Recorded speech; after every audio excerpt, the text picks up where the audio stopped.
கல்யாணம் பண்ணி நம்ம பிள்ளைய கொடுக்கணும் அந்த மாதிரி நினைக்கணும். ஒரு பேரண்ட்ஸ் நினைக்கணும் அந்த மாதிரி ஒரு வாழ்க்கையை ஒரு ஆண் மகன் வாழணும். சரியா? இவனுக்கெல்லாம் யார் பொண்ணு கட்டி கொடுப்பா அப்படிங்கிறது மாதிரியெல்லாம் வாழப்படாது. அதை ஒன்று மனசில் வச்சுட்டு நீங்கள் உண்டு உங்கள் வேலை உண்டுன்னு இருந்தாலே உங்களை தேடி வரன்கள் வரும். அதுக்கு பிறகு ஏன் கவலைப்படுறீங்க?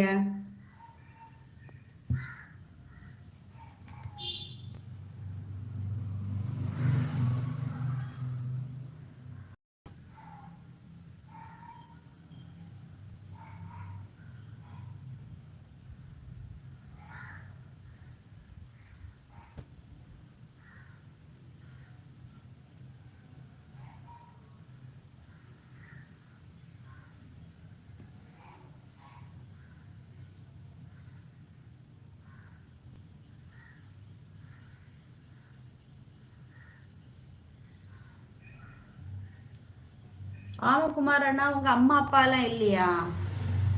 இருக்கிறாங்களா அம்மா அப்பா எல்லாம்?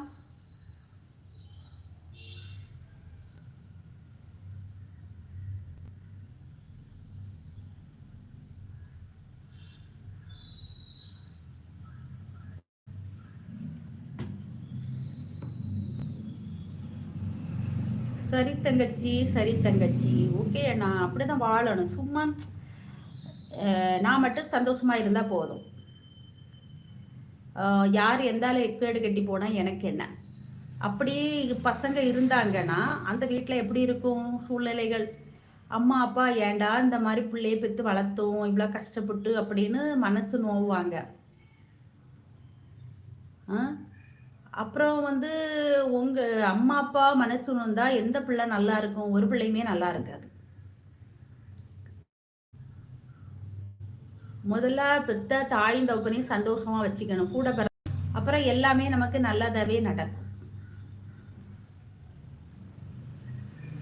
இது என்னன்னாக்கி கொஞ்சம் வளர்றது வரைக்கும் அம்மா அப்பா தயவுல, கொஞ்சம் வளர்ந்த அப்புறம் வந்து உங்களை கண்டு எங்களுக்கு எந்த காரியமும் ஆக போறதில்ல. ஏதோ நாங்கள் டெய்லி வேலை செய்வோம், நாங்கள் வந்து எங்களுக்கு தேவையை நிறைவேற்றிப்போம், அங்கிட்டு போவோம் இங்கிட்டு போவோம், அதெல்லாம் நீங்கள் கேட்கக்கூடாது.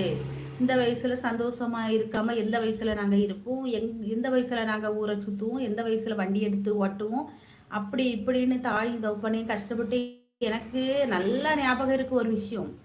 ஒரு வீட்டில் அடுத்த வேளை சாப்பாட்டுக்கு கஷ்டம். அந்த வீட்டில் நான் 1 2 3 ஆம்பளை பசங்க, ஒரே ஒரு பொம்பளை பிள்ளை.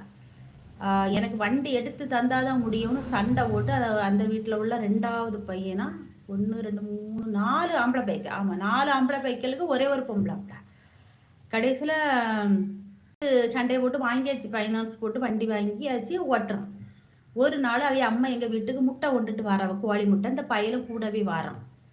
அப்போ நான் சொல்ல வந்து கோழி முட்டை தேவை இருந்துச்சு, ஓகே நான் வாங்கியாச்சு. அப்போ நான் சொல்ல நாளைக்கு காசு கொடுக்குறேன், என்ன பக்கத்து வீடு தானே, பக்கத்து வீடு அப்படின்னா சரி, அதை நம்ம மென்ஷன் பண்ணக்கூடாது, எங்கள் வீட்டு பக்கத்தில், ஓகேவா? அப்போ சரி நான் அடுத்த 2 நாள் கழிச்சு அப்படின்னு சொல்லி நான் முட்டையை வாங்கினேன். இல்லைம்மா எனக்கு இப்போ உடனே வேணும் காசு அப்படின்னு. அப்போ ஏன் என்னாச்சு? அது வண்டிக்கு பெட்ரோல் ஊற்றணும்னுட்டு கேட்டு டார்ச்சர் பண்ணுறான், காசு கேட்டு டார்ச்சர் பண்ணுறான். அதனால தான் நான் முட்டை விற்கிறதுக்கு வந்தேன் அப்படின்னு சொல்லிட்டு அந்த பாவம் போல் அந்த பொம்பளை முட்டையை கொண்டுட்டு வருவேன். இந்த மாதிரி வண்டி ஓட்டலை நான் என்ன ஊணுவேன்? ஒரு வண்டிக்கு தான் ஃபைனான்ஸ் போட்டு எடுத்து கொடுத்துருக்கு தாயார். அப்போ அந்த வண்டிக்கு பெட்ரோல் போட்டு ஓட்ட அளவுக்கு கெப்பாசிட்டி இல்லாதவங்களுக்கெல்லாம் அந்த வண்டி என்னத்துக்கு?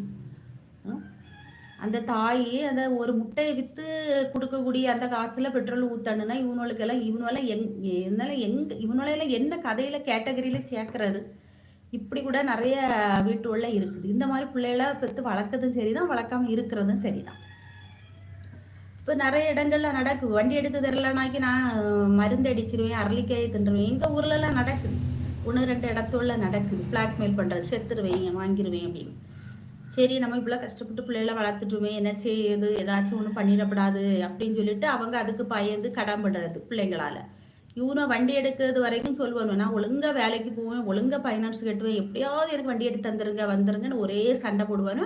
அப்புறம் ஒழுங்காக வண்டிக்கு டியூ கட்ட மாட்டானோ, வண்டியே ஃபைனான்ஸ்காரன் தூக்கிட்டு போயிடுவான். இப்படியும் பிள்ளைகள் இருக்குது. இதுவெல்லாம் இருந்த தாய்க்கு இப்படி பிள்ளைகள்